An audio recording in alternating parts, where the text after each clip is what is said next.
The Battle of Sylhet in December 1971 stands as one of the most audacious and psychologically decisive operations in the history of the Indian Army and the Bangladesh Liberation War.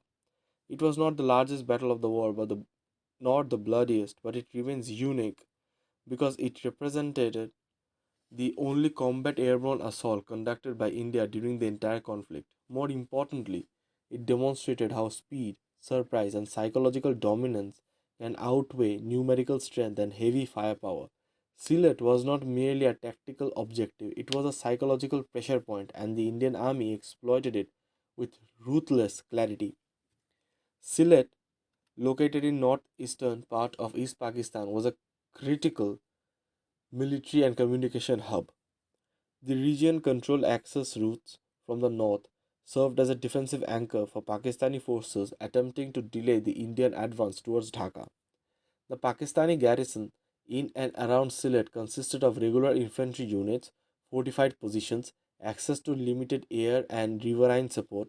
From a conventional military perspective, Sylhet should have required a slow, methodical ground assault involving artillery preparation, armor, and sustained infantry pressure. However, the Eastern Command of the Indian Army in 1971 was operating under a different strategic logic. Speed was essential.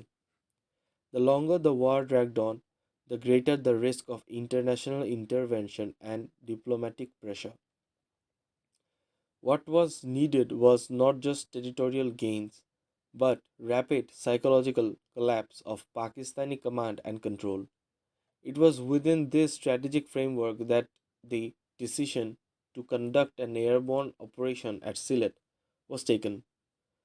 The task was assigned to 4 and 5 Gorkha Rifles para battalion, a battalion trained for airborne and special operations.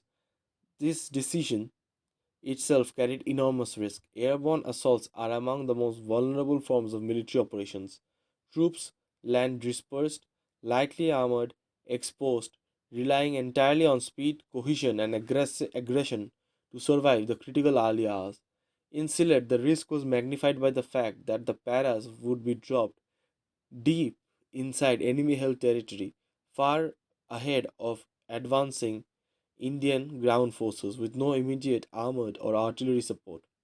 On December 7th, 1971, Indian transport aircraft flew over Sylhet and surrounding areas, releasing hundreds of paratroopers into contested airspace. As the parachutes opened against the fading light, Pakistani defenders were caught completely off guard. The sight of mass parachute drops created instant confusion. Reports flooded Pakistani radio rooms claiming that a large Indian force, possibly a full brigade or more, had landed. In reality, fewer than 1,000 paratroopers were on the ground. Yet the visual impact of airborne troops descending across multiple landing zones shattered any accurate assessment of Indian strength. The landing itself was chaotic and dangerous. Paratroopers came across uneven terrain, agricultural fields, river banks, scrubland, often under small arms fire. Units were scattered, regrouping had to be done under pressure. Within minutes of landing, Indian paras encountered Pakistani positions, including machine gun nests and infantry pickets. The first fights were intense and close range, forcing the paras to take cover behind small mounds, embankments, and natural depression in the ground. Despite being lightly armed, they responded aggressively, using fire and movement to seize local initiative. What followed was not a conventional attempt to capture Sylhet immediately, but something far more effective.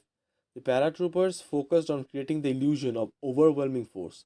They attacked from multiple directions, shifted positions rapidly, and maintained constant pressure on Pakistani units. Night fighting became amplified confusion. Tracer fire, sudden counterattacks, and aggressive patrolling convinced Pakistani commanders that they were facing a much larger force than reality. Radio communications within the Pakistani command structure became increasingly frantic, with contradictory reports reinforcing the belief that Sylhet was already encircled. Inside Pakistani command posts and radio rooms, officers struggled to interpret fragmentary intelligence. Maps were marked and remarked as reports suggested Indian units appearing in places where none should logically be. The assumption that a full brigade had been airlifted into Sylhet became widespread. This miscalculation proved fatal.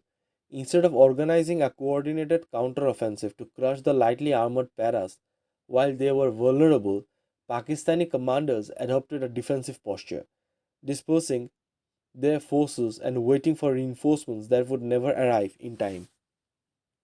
On the ground, the Indian paras endured repeated Pakistani counterattacks. These assaults, often poorly coordinated, were beaten back through disciplined defensive fire, aggressive countercharges, and relentless morale. Gorkha troops, known for their fearlessness in close combat, launched bayonet charges that broke enemy momentum and further reinforced the perception of elite, unstoppable forces at work. Each successful defense strengthened Indian psychological dominance while further eroding Pakistani confidence. As days passed, the Indian ground forces advanced steadily towards Sylhet from multiple directions. The airborne operation had achieved its strategic purpose.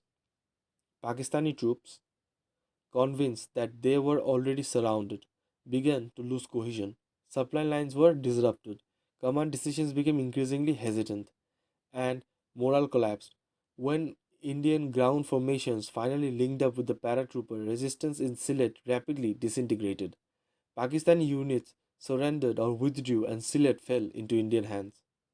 The capture of Sylhet had consequences far beyond its immediate geographic value. It accelerated the collapse of Pakistani defenses in northeastern East Pakistan and contributed to the rapid unraveling of the entire Eastern Front. More importantly, it demonstrated how psychological warfare, deception, and audacity can shape the outcome of a campaign. The Battle of Sylhet showed that modern warfare is not merely about destroying enemies, it's about breaking their ability to think, assess reality, and act decisively. In the broader narrative of the 1971 war, Sylhet stands as a case study in asymmetric dominance. A single airborne battalion operating deep behind enemy lines forced an entire regional command into paralysis. The operation validated the Indian Army's emphasis on maneuver warfare, initiative under pressure. It also cemented the reputation of Indian paratroopers as elite troops capable of operating independently under extreme warfare conditions. Today, the Battle of Sylhet is remembered not just as India's only airborne combat operation of the 1971 war, but as a lesson in how wars are truly won. Numbers alone did not decide Sylhet.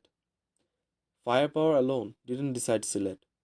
What decided Sylhet was the willingness to accept risk, to move faster than the enemy could think, and to weaponize fear itself. It remained a quiet but devastating example of how a small force used intelligently and ruthlessly can alter the course of history.